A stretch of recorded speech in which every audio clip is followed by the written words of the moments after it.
مأساة في بحيرة جنيف بسويسرا وصل صداها إلى فيينا، وانتشر خبرها كالنار في الهشيم. كانت ضحيتها إمبراطورة النمسا إليزابيث المعروفة باسم سيسي. أما القاتل فهو لويجي لوتشيني، أحد الأناركيين الإيطاليين. كانت الجريمة حادثا استثنائيا بعد سلسلة مريعة من الاغتيالات في ذلك الوقت. فمن هي هذه الإمبراطورة التي ضجت أوروبا بخبر موتها؟ الأميرة الحسناء، اسمها إليزابيث إيميلي أوجيني، ويطلق عليها المقربون منها اسم سيسي، وهو الاسم الذي اشتهرت به فيما بعد. ولدت في 24 من ديسمبر عام 1837 في ميونخ بإقليم بافاريا الألماني. هي الابنة الرابعة لدوق بافاريا الأمير ماكسيميليان جوزيف وزوجته الأميرة لوديفيكا أخت ملكة بافاريا. نشأت سيسي وأخواتها في بيئة منفتحة غير رسمية، ومنذ صغرها عشقت الخيل والفروسية، وعندما كبرت أصبحت الحسناء البافارية إمبراطورة النمسا بزواجها من الإمبراطور فرانز جوزيف. وهنا بدأت أكبر معاركها، وكانت مع حماتها. الكنة المشاكسة.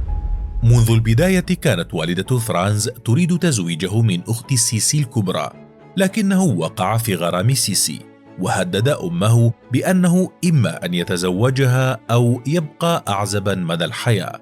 فوافقت الأم تحت ضغط ابنها، وتم الزواج في 24 من أبريل عام 1854 في فيينا بمهر يعادل 240 ألف دولار اليوم. ولأن سيسي كانت شابة مندفعة منطلقة، صعب عليها الالتزام بالبروتوكول الصارم وقواعد القصر. كذلك كانت حماتها تلاحقها كالكابوس، رغم أنها أنجبت ابنتين، لكنها كانت تعيش رعبا دائما من عدم إنجابها لولي العهد الذي طال انتظاره طويلا. مهووسة بالشعر والجمال. في خضم كل ما عاشت كان هوس سيسي الأكبر شعرها وجمالها، وكانت تمضي ساعات في الاعتناء بشعرها الطويل جدا الذي وصل طوله إلى 1.5 متر، وتصفيفه يستغرق 3 إلى 4 ساعات يوميا، حتى أنها وضعت قوانين لمصففة شعرها التي كانت ترافقها دائما، إذ منعتها من ارتداء الخواتم، وأجبرتها على ارتداء قفازات بيضاء كل الوقت. ويجب عليها بعد تصفيف شعر الإمبراطورة أن تجمع كل الشعيرات التي تتساقط لتضعها في وعاء من الفضة. أما غسيل شعرها فكان يأخذ اليوم كله، وتستنفر له كل خادمات القصر. المجر، فسحة الحرية. كانت صوفيا حماة سيسي تكره تأثير كنتها على ابنها، خاصة فيما يتعلق بسياسته مع المجر، حيث هناك عداء بين النمسا والمجر لسنين. لكن بعد زيارة الإمبراطور وعائلته للمجر، أحبت سيسي تلك البلاد، وشعرت فيها بالحرية التي كانت تطمح إليها، وبادلها الشعب المجري الحب الكبير. لكن وفاة إحدى بناتها غيرت حياتها، إذ دخلت في اكتئاب ورفضت الأكل والشرب لأيام، حتى شاء القدر أن تحمل مرة أخرى لتنجب أخيرا ولي العهد الأمير رودولف، الذي كان ميلاده عرسا في فيينا، ومنح والدته نفوذا كبيرا في البلاط.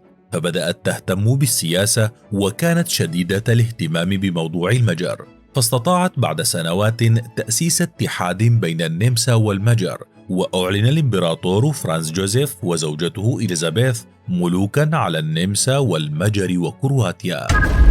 ماتت وهي على قيد الحياة.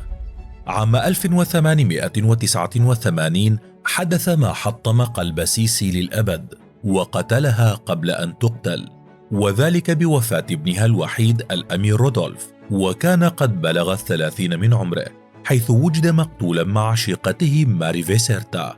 لتغرق سيسي بدوامة من العزلة والاكتئاب والحزن، ولم تخلع الأسود منذ ذلك الوقت. أيضا انسحبت من الحياة العامة، وكانت تقيم في جنوب فرنسا. ورغم كل التهديدات والتحذيرات على أمنها، سافرت الإمبراطورة سيسي وهي في 60 من عمرها لجنيف في سويسرا، ليقترب منها شاب وهي تتمشى إلى جانب بحيرة جنيف مع وصيفتها ويطعنها بسكين في قلبها. وحين كشف أمره قال: جئت لجنيف كي أقتل الأمير الحاكم كي أجعله عبرة لكل من عانى، ولا يهمني شخص من أقتل.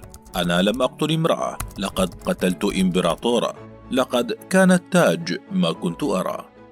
سيسي دفنت إلى جوار ابنها الأمير رودولف في الكاتدرائية الملكية في فيينا، ثم دفن الإمبراطور فرانز جوزيف إلى جوارهما، وانتهت بموتها قصة امرأة ملأت الدنيا آنذاك. وتخليدا لذكراها يوجد متحف في قصر هوفبرغ بفيينا يضم كل فساتينها ومقتنياتها واللوحات التي رسمت لها. أيضا أقيم لها تمثال في بودابست عاصمة المجر على اعتبارها بطلة قومية. كذلك جسدت الممثلة رومي شنايدر شخصية الإمبراطورة سيسي في 3 أفلام نمساوية هي سيسي، وسيسي الإمبراطورة الصغيرة، وسيسي مصير الإمبراطورة. تم دمجها جميعا في فيلم واحد دبلج للإنجليزية ولاقى نجاحا كبيرا.